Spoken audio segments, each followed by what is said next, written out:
ओम शांति। आज है 25 मई की मुरली। तो आज की मुरली में बाबू कहे भी आप आत्मा तो अपनी कर्मेंद्रियां यानी आँख है, मुँह है, आने पूछनो है, खुद बात करनी है।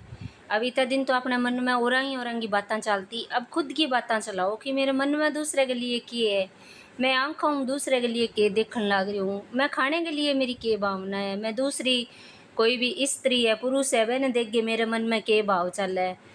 अब चलो गलत भावना तो अपने अंदर को नहीं आती होगी, लेकिन यह तो आवा ही है, वो सुनो है, वो भुंडो है, ओ इमा कमी है, इमें ओ ही है। मतलब गुण देखो कोई भी आत्मा का बाबू कहना चाहे कि गुण देखांगा तो गुण आवेगा, क्योंकि जो देखांगा वही अपने जीवन में आते जाओगो। और आपने आदत के दे रखी है कि ओ यहाँ करे नहीं, वो गलत है, गलत कुछ भी को नहीं। बाबू कहे यो एक नाटक है, हर एक आत्मा को पार्ट है। तो आपा ने समझ मिल गई तो आपा ने किंगो भी गलत जो भी कुछ कर ला रही हो वो गलत देखनो ही को नहीं। देखने को मतलब मन में कौन ले गया नो देखियो और मैंने जीवन में कौन ले गया नो, यह समझो हिसाब किताब है, कर्मांगो है सारो कुछ। और दूसरा है कि बाप जो भी आपा ने फरमान देन लग रहा है, जो भी शिक्षा देन लग रहा है मन वचन कर्म पवित्र बनने की, वह अपने जीवन में ले गए आनी है। देखो जीवन में ले गया होगा यदि आप धीरे धीरे बदलांगा। अभी इतना तो संपन्न संपूर्ण कोई भी को नहीं हो, लेकिन कोशिश करांगा तो हो जाऊंगा। योग अग्नि हूँ आप सारा विकारा ने जीत लियांगा। तो जब बाबू का खुद बात करो कर्मातीत बनने के लिए, कर्मातीत यानी कर्म करता हूँ या भी मैं आत्मा न्यारी हूँ, मैं आत्मा देखने भी लग रही हूँ, लेकिन मैं मेरो ध्यान मेरी आत्मा पर है, मेरो ध्यान बाबा में, बस वही ध्यान रखना है सारा दिन। तो अब का मीठे बच्चे जी मीठे बाबा अपने आप से पूछो कि मैं कर्मेंद्रिय जीत बनाऊँ। कोई भी कर्मेंद्रिय मुझे धोखा तो नहीं देती है। पहले तो देखो कर्मेंद्रियाँ पर गौर तो करो भी मेरी आँखें देखने के लग रही है, एक सेकंड रुको कि मेरी आँखें के देखने लग रही है, कि किंगी अच्छाई देखा है या किंगी बुराई देखा है। तो रुकांगा यदि तो काम होगा वो, पहले तो कर्मेंद्रियाँ पर गौर करनी है। प्रश्न है कर्मातीत बनने के लिए तुम बच्चों को अपने आप से कौन सा वायदा करना है। अपना आप वायदो करांगा, आप कोई भी काम करावे मैं कहा नहीं भी मेरो वचन है मेरो वायदो है, तो यदि तो वो आगे हो सकेगो। तो अपने आप से वायदा करो कि कोई भी कर्मेंद्रिय कभी चलायमान हो नहीं सकती, मुझे अपनी कर्मेंद्रियाँ वश में करनी है। अब आप और भी तो आदतें सीखी है, जियाँ बोलना सीखा तो भी धीरे धीरे ही बच्चों बोलना सीखा है, फिर अच्छो माड़ो भी वो धीरे धीरे ही सीखा है, संस्कार सीखा है। तो जियाँ धीरे धीरे अपनी कर्मेंद्रियाँ ने वश करनी है। बाबा ने जो भी डायरेक्शन दिए हैं उन्हें अमल में लाना ही है। बाबा कहते मीठे बच्चे कर्मातीत बनना है तो कोई भी कर्मेंद्रिय से विक्रम मत करो, माया बड़ी प्रबल है, आंखें धोखेबाज है, इसलिए अपनी संभाल करनी है। सारों मेन तो आज बाबू मुरली में सार तो आँखों पर ही बताने लग रही है कि शुरुआत सारी चीज़ की आँखों ही होने लग रही है। ओम शांति। बच्चे आत्माभिमानी होकर बैठे हो, आत्माभिमानी यानी खुद ने आपकी आँखा ने मन बुद्धि ने सारी ने आत्माओं जोड़ के बैठे हो। अपने आप से पूछो, हर एक बात अपने आप से पूछनी है। बाप युक्ति बताते हैं कि अपने से पूछो, आत्माभिमानी हो बैठे हो। बाप को याद करते हैं क्योंकि ये है तुम्हारी रूहानी सेना। उस सेना में तो हमेशा जवान ही भर्ती होते हैं। इस सेना में जवान 14-15 वर्ष के भी तो 90 वर्ष के बूढ़े भी हैं, तो छोटे बच्चे भी हैं। ये सेना है माया पर जीत पाने के लिए। हर एक को माया पर जीत पहन बाप से बेहद का वर्षा पाना है, क्योंकि माया बड़ी दुस्तर है। बच्चे इसमें ही जानते हैं कि माया बड़ी प्रबल है। हर एक कर्मेंद्रिय धोखा बहुत देती है। सबसे जास्ती धोखा देने वाली कौन सी कर्मेंद्रिय है? आंखें। आंखें सबसे जास्ती धोखा देती है। अपनी स्त्री होते हुए भी दूसरी कोई खूबसूरत देखेंगे तो झट वह खींचेगी। आंखें बड़ा धोखा देती है। दिल होती है उनको हाथ लगाएं। बच्चों को समझाया है सदैव बुद्धि में यही रखो कि हम ब्रह्मा कुमार कुमारियाँ भाई बहन हैं। इसमें माया बहुत गुप्त धोखा देती है, इसलिए ये चार्ट में भी रखना चाहिए कि आज सारे दिन में कौन सी कर्मेंद्री ने हमको धोखा दिया। तो अब तक देखो भी है मुँह आप के बोल गया यहाँ के खा गया यहाँ के आप यहाँ खाऊँ देखियो है। अब तई भी देखो ये मुरली सुनना पहले पहले के करिए, तो अभी चेकिंग करांगा। तो सबसे जास्ती दुश्मन है ये आंखें। तो ये लिखना चाहिए फलानी को देखा हमारी दृष्टि गई। सूरदास का भी मिसाल है, अपनी आंखें निकाल दी। अपनी जांच करेंगे तो आंखें धोखा जास्ती देती है। अपनी स्त्री को भी छोड़ कोई अच्छी देखी तो उस पर फिदा हो जाते हैं। कोई गायन में होशियार होगी, श्रृंगार अच्छा होगा तो आंखें झट चलायमान हो जाएगी।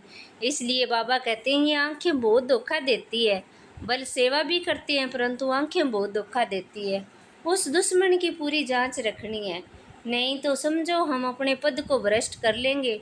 जो समझदार बच्चे हैं उनको अपने पास डायरी में नोट करना चाहिए, फलानी को देखा हमारी दृष्टि गई, फिर अपने को ही आप ही सजा दो।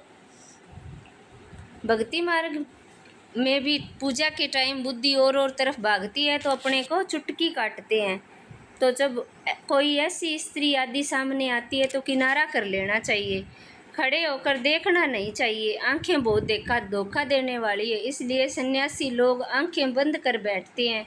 स्त्री को पिछाड़ी में, पुरुष को आगे में बिठाते हैं।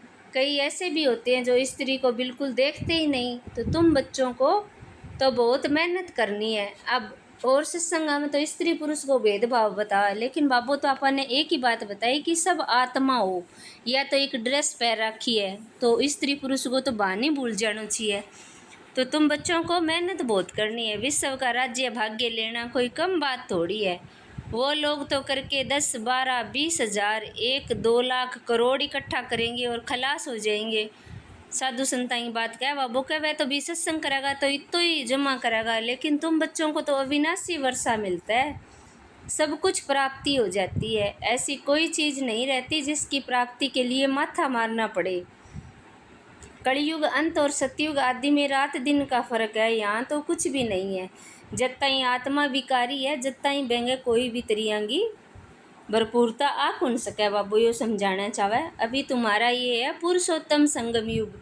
पुरुषोत्तम अक्षर लिखना है, मनुष्य से देवता किए करत न लागी बार। तो तुम अभी ब्राह्मण बने हो, मनुष्य तो बिल्कुल घोर अंधियारे में है। बहुत है जो स्वर्ग को देख न सके। बाप कहते हैं बच्चे तुम्हारा धर्म बहुत सुख देने वाला है, मनुष्यों को थोड़ी पता है। भारतवासी भी भूल गए हैं कि स्वर्ग क्या चीज़ है। क्रिश्चियन लोग भी खुद कहते हैं स्वर्ग था। इन लक्ष्मी नारायण को देवी देवता कहते हैं ना, तो ज़रूर भगवान ही ऐसा बनाएगा। तो बाप कहते हैं मेहनत बहुत करनी है। रोज़ अपना पोता मेल देखो, कौन सी कर्मेंद्री ने धोखा दिया। मुख भी बहुत धोखा देता है। आगे कचौड़ी होती थी, सब अपनी भूल बताते थे, हमने फलानी चीज़ छिपाकर खा ली। अच्छे अच्छे बड़े घर की बच्चियां बतला देती है, ऐसे ऐसे मायावार करती है। छिपाकर खाना भी चोरी है, सो भी शिव बाबा के यज्ञ की चोरी है। ये तो बहुत खराब है। कख का चोर सो लख का चोर, माया एकदम नाक से पकड़ लेती है। ये आदत बहुत बुरी है। बुरी आदत होगी तो हम क्या बनेंगे।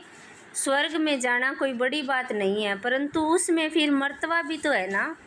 कहाँ राजा कहाँ प्रजा, कितना फ़र्क है। तो कर्मेंद्रियाँ भी बहुत धोखा देने वाली है, इनकी संभाल करना चाहिए। ऊंच पद पाना है तो बाप की मत पर पूरा चलना है। बाप मत देंगे, माया फिर बीच में आकर बिगड़ डालेगी। बाप कहते हैं भूलो मत, नहीं तो अंत में बहुत पछताएंगे। ना पास होने का फिर साक्षात्कार भी होगा। अब तुम कहते हो हम नर से नारायण बनेंगे, परंतु अपने से पूछो, अपना पोता मेल निकालो। बहुत है जो मुश्किल समझकर अमल में लाते हैं। बाबा कहते इससे तुम्हारी उन्नति बहुत होगी। सारे दिन का पोता मेल निकालना चाहिए। ये आंखें बहुत धोखा देती है।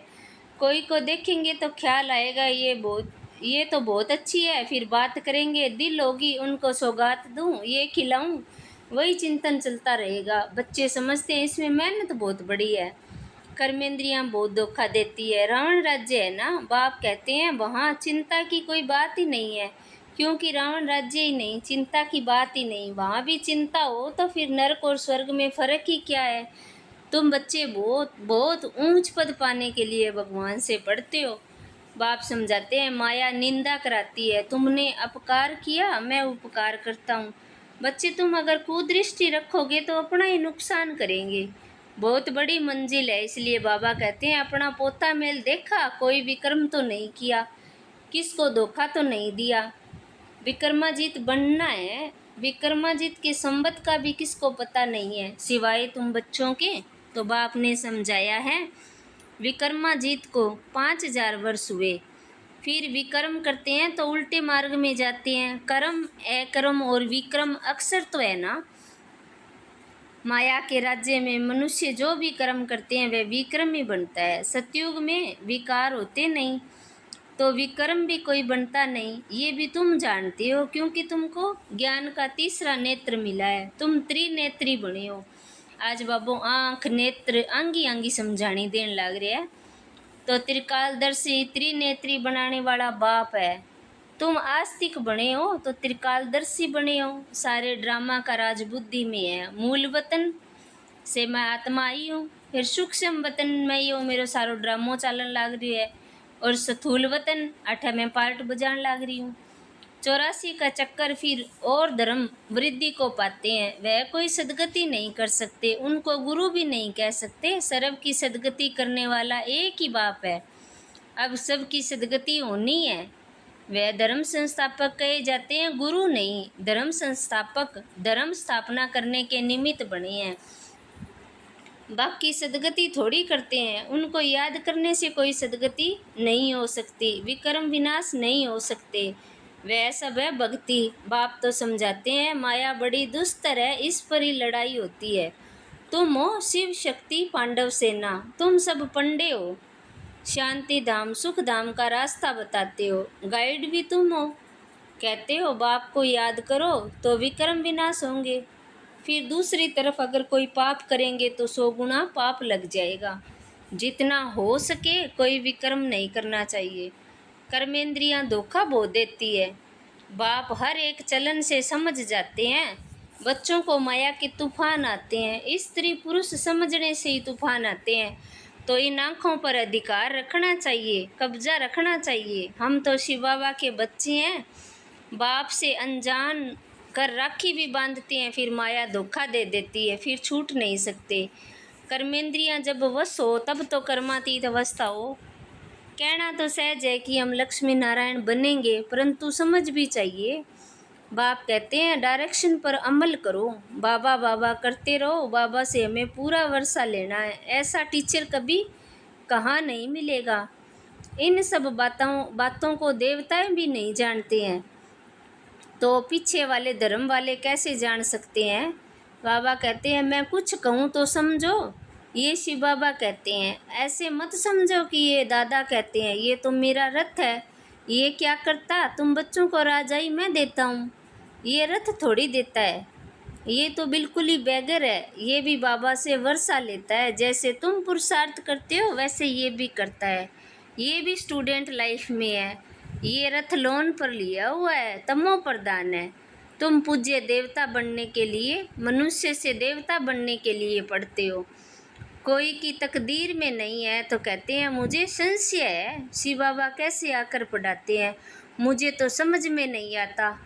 बाबू कह भी कईया ने विश्वास को नहीं हो, नहीं वह कहेगा भगवान किया पढ़ास कह।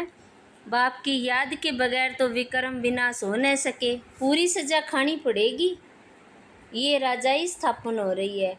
राजाओं को कितनी दासियां होती है। बाबा तो राजाओं के कनेक्शन में आया हुआ है। दासियां दहेज में देते हैं। यहाँ ही इतनी दासियां हैं तो सतयुग में कितनी होगी। ये भी राजधानी स्थापन हो रही है। अब बाबू बताओ है अभी एन टाइम भी राजा रानियां का दास दासी हुआ है, तो जिका आपकी कर्मेंद्रियां का दास होगा, नहीं माया का दास होगा, भाई दास दासी बनेगा। तो बाबा जानते हैं बच्चे क्या क्या कर रहे हैं। हर एक के पोता मेल से बाबा बता सकते हैं इस समय मर जाए तो क्या बनेंगे, क्योंकि वो मन की कंडीशन, मन की आदत होगी नहीं, वही आगे जन्म हो जाएगा। अब अपने जन्म में एन टाइम में अपन आदत है कि गलत देखनो, गलत सोचनो, गलती बोलनो, तो वो मन तो वही करन लग रही है, तो वही लेके जाओ वो आगे। तो कर्मातीत अवस्था को पिछाड़ी में सब नंबर वार पाते हैं। तो ये कमाई है। कमाई में मनुष्य कितना बिजी रहते हैं, खाना खाते रहेंगे, टेलीफोन कान पर होगा, ऐसे आदमी तो ज्ञान उठा नहीं सके। यहाँ गरीब साधारण ही आते हैं। साहूकार लोग तो कहेंगे फुर्सत कहाँ है। अरे सिर्फ बाप को याद करो तो भी कर्म विनाश हो जाए। तो बाबा मीठे बच्चों को बार बार समझाते हैं। हर एक को पैगाम देना है, जो ऐसा कोई ना कहे कि हमको क्या पता शिव बाबा आया हुआ है। बस सारा दिन बाबा बाबा ही करते रहो। कई बच्चियां बहुत याद करती है। शिव बाबा से कहने से ही कई बच्चों को प्रेम में आंसू आ जाते हैं। कब जाकर मिले देखा नहीं है तो भी तड़पती रहती है, और देखे हुए फिर मानते नहीं है। वह दूर बैठे आंसू बहाती है। वंडर है ना, ब्रह्मा का भी बहुतों को साक्षात्कार होता है। आगे चल बहुतों को साक्षात्कार होगा। मनुष्यों को मरने समय सब आकर कहते हैं भगवान को याद करो, तुम भी शिव बाबा को याद करो। बाप कहते हैं बच्चे पुरुषार्थ में मेकअप करते रहो, मौका मिलता है तो मेकअप करो। कमाई कितनी भारी है, कोई कोई तो ऐसे हैं कितना भी समझाओ तो बुद्धि में बैठता नहीं। बाप कहते हैं ऐसे नहीं बनना, अपना कल्याण करो, बाप की श्रीमत पर चलो। तुमको बाप पुरुषों में उत्तम बनाते हैं। ये एम ऑब्जेक्ट है। बाबा सेवा के लिए कितनी युक्ति बताते हैं। संदेश तो सबको देना है, जो समझे ये तो बरोबर सच कहते हैं। इस लड़ाई से खास भारत में और आम सारी दुनिया में सुख शांति होती है। ऐसे ऐसे पर्चे सभी भाषाओं में छपाने पड़े। भारत कितना बड़ा है, हर एक को पता होना चाहिए। जो ऐसे कोई ना कहे कि हमको पता ही नहीं पड़ा। तुम कहेंगे अरे जहाज से पर्चे गिराओ, अखबार में डाला, तुम जागे नहीं, ये भी दिखाया हुआ है। अच्छा, मीठे मीठे सकिलदे बच्चों प्रति माता पिता बाप दादा का याद प्यार और गुड मॉर्निंग। रूहानी बाप की रूहानी बच्चों को नमस्ते। हम रूहानी बच्चों की रूहानी बाप दादा को याद प्यार गुड मॉर्निंग नमस्ते। शुक्रिया बाबा, शुक्रिया आपका, पद्मा पदम शुक्रिया आपका। धारणा के लिए मुख्य सार है। पहलो है कि स्वयं में जो बुरी आदतें हैं उनकी जांच कर उन्हें निकालने के लिए मेहनत करनी है। अपना सच्चा सच्चा पोता मेल रखना है, बाप के मत पर चलना है। अब आपके घर में कोई भी गंदगी होगी बात तो खुद आप ही निकाल सकांगा, चाहे कोई कितनी भी सफाई करनारी ने लगा लो, लेकिन आपके घर की गंदगी तो खुद नहीं बेरो होगा। तो भी यही बाबू कहे भी खुद के अंदर जो भी बुराइयां हैं बाबू तो ज्ञान दे दियो। अब मेहनत तो अपन ही करनी है, जानेंगे जांच करके निकालने की। तो दूसरों ऐसा कोई कर्म नहीं करना जिससे बाप का नाम बदनाम हो। अपनी उन्नति का ख्याल रखना है, जरा भी कुदृष्टि नहीं रखनी है। वरदान है कि संपूर्ण फरमान नंबरदार बनो। स्थूल व सूक्ष्म में हर फरमान को पालन करने वाले संपूर्ण फरमान नंबरदार भव। स्थूल फरमान पालन करने की शक्ति उन्हीं बच्चों में आ सकती है जो सूक्ष्म फरमान पालन करते हैं। सूक्ष्म और मुख्य फरमान है निरंतर याद में रहो। अब मेन तो बाबा की एक ही बात है कि निरंतर याद में रहना है। वह मन वचन कर्म से पवित्र बनो। संकल्प में भी अपवित्रता व अशुद्धता ना हो। अगर सोच में होगी तो वह बोल और कर्म में आप ही आ जाएगी। यदि संकल्प में भी पुराने अशुद्ध संस्कार टच करते हैं तो संपूर्ण वैष्णव व संपूर्ण पवित्र नहीं कहेंगे। इसलिए कोई एक संकल्प भी फरमान के सिवाय ना चले, तब कहेंगे संपूर्ण फरमान नंबरदार। तो आज की मुरली में बाबा को फरमान है कि निरंतर याद करो। बाबा ने लगातार याद करो और कोई भी व्यर्थ नहीं होना चाहिए। स्लोगन है बाप को जानकर दिल से बाबा कहना, ये सबसे बड़ी विशेषता है। व्यक्ति सारा है एक रस स्थिति बनाने के लिए कर्म योगी बनो। कर्म भी करना है, सग योग भी रखना है। एक रस बनने के लिए कर्म योगी के आगे कोई कैसा भी आ जाए वह स्वयं सदा न्यारा और प्यारा रहेगा। ज्ञान द्वारा जानेगा, इसका ये पार्ट चल रहा है। वह अच्छे को अच्छा समझकर साक्षी होकर देखेगा और बुरे को रहमदिल बन रहम की निगाह से परिवर्तन करने की शुभ भावना से साक्षी होकर देखेगा।